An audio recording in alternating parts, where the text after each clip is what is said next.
Welcome to the topic on creating price lists. In this topic, you learn how to create price lists in SAP Business One. Your company maintains multiple price lists to give appropriate pricing for different types of customers. Therefore, you tie the price lists to customer groups.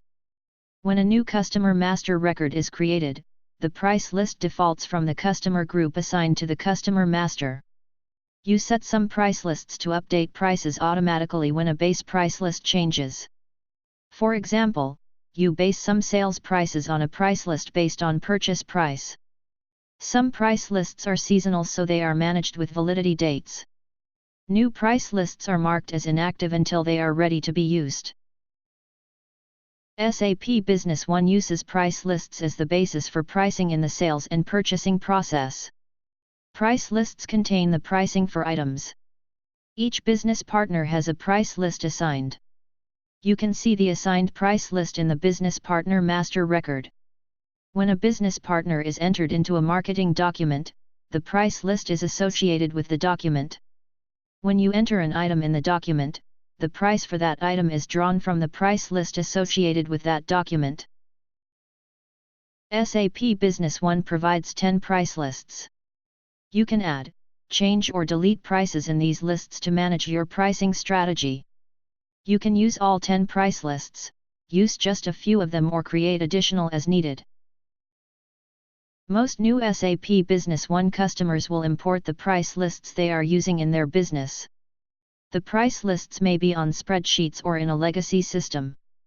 There are two main ways to import master data: the import from Excel tool and the data transfer workbench. These tools are covered in course topics on data migration tools. In this course topic, we will focus on how to create individual price lists. When you create a price list, you can enter the prices manually or base a price list on another price list so that prices are automatically updated when the base price list changes. Let's look at how this is done. Price lists are created and maintained in the inventory module under the menu area for price lists. To add a new price list, open the context menu by right-clicking and choose Add Row. Then enter the name for your new price list. In this example, we are creating a new price list for customers who are schools. You can control who is authorized to change the price list by using authorization groups. One useful option for price lists is to base a price list on another price list. In our example, the price list for schools will be based on our base price list that we have previously set up. We would like the prices on the school's price list to always be double the prices on the base price list. We set the default base price list to be our base price list. We set a default factor of 2.0. Each priced item on the base price list will appear a price set at 200% of the item price on the base price list. For example, if an item is priced at 10 on the base price list, the same item on the school's price list will be priced at 20. Anytime prices are changed on the base price list, the corresponding price on the school's price list is automatically updated so that the price is always double the base price. You can double-click a row to open the price list to view and maintain the individual item prices. Once you open a price list, you see all the items in the system and the prices assigned. Here we see the school's price list is based on the base price list. The prices are calculated using a factor of 2. Notice that the tablet currently has an automatic price calculation of 540, which is twice the base price of 270.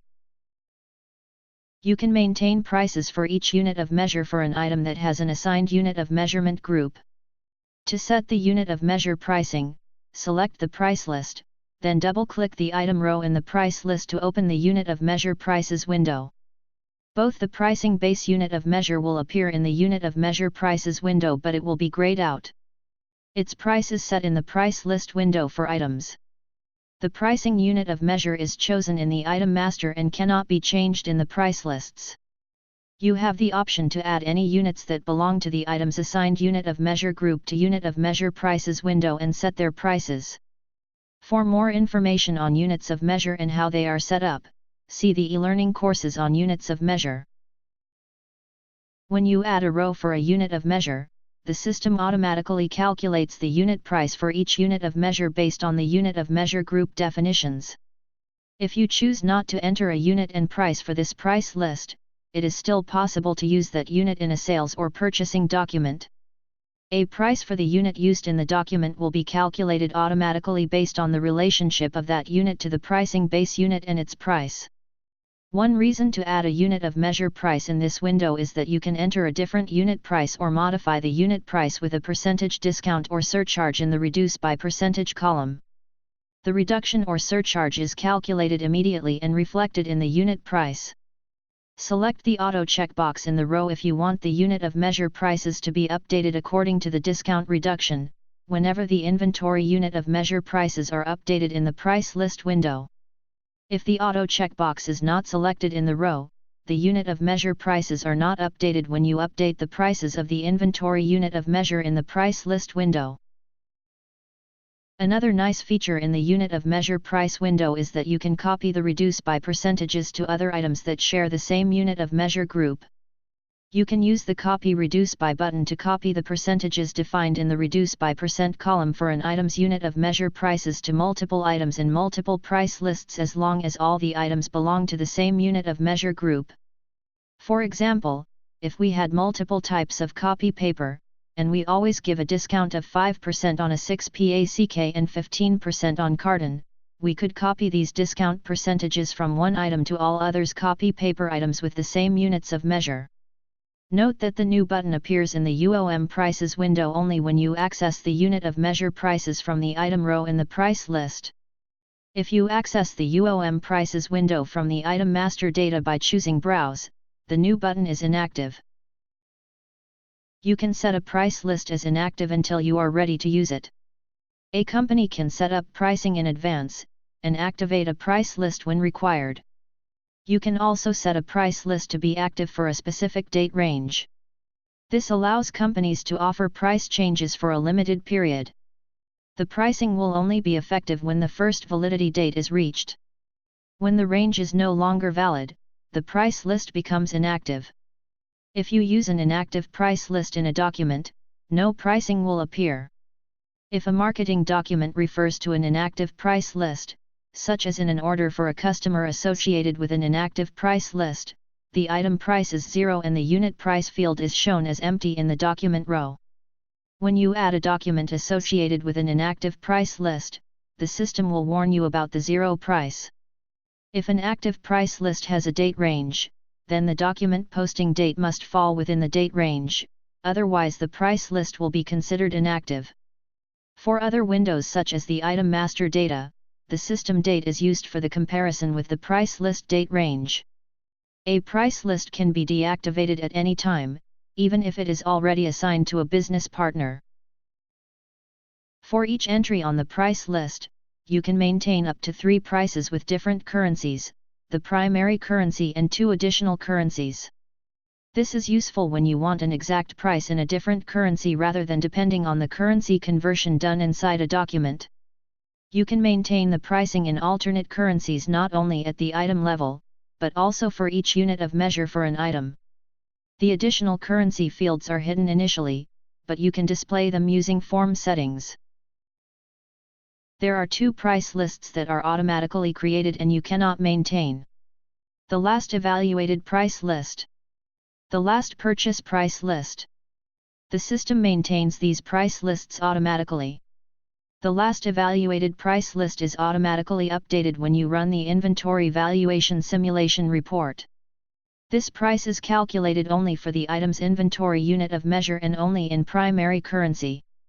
The last purchase price is automatically updated when an item enters inventory with its original price. These 2 price lists are grayed out in the price lists window because you cannot change these price lists. Last purchase price is updated by accounts payable invoices, goods receipts and goods receipt POS, inventory postings for initial quantities or adjustments for positive stock differences, landed costs documents and automatic calculation of last purchase price for bills of materials used in production. Canceling any of the documents will not affect this price. If none of these actions listed in the graphic have been performed in the system for an item, the last purchase price list will not contain a price for the item. You can base other price lists on the last purchase price. You cannot, however, change the prices in the last purchase price list manually. There are a number of controls for pricing on the Pricing tab in General Settings. These controls cover three main areas: inactive price lists, unpriced items, and unit of measure pricing. You can control whether prices are displayed in documents when a price source is based on an inactive price list for three types of prices.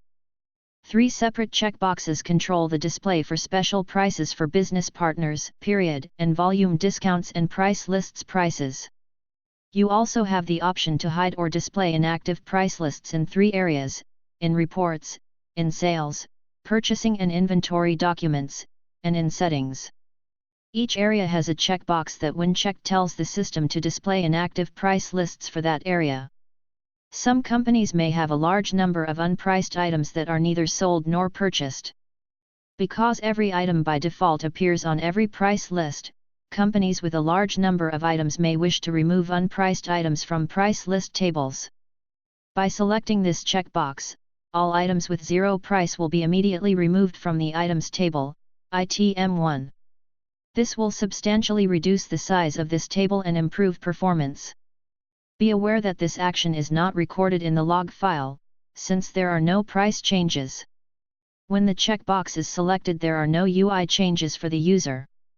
If the checkbox is subsequently deselected, all the removed items will be restored to the item 1 table so they can be used in normal business operations. Note that no backup is needed before the restore is made. This checkbox is not relevant for the last purchase price and the last evaluated price lists.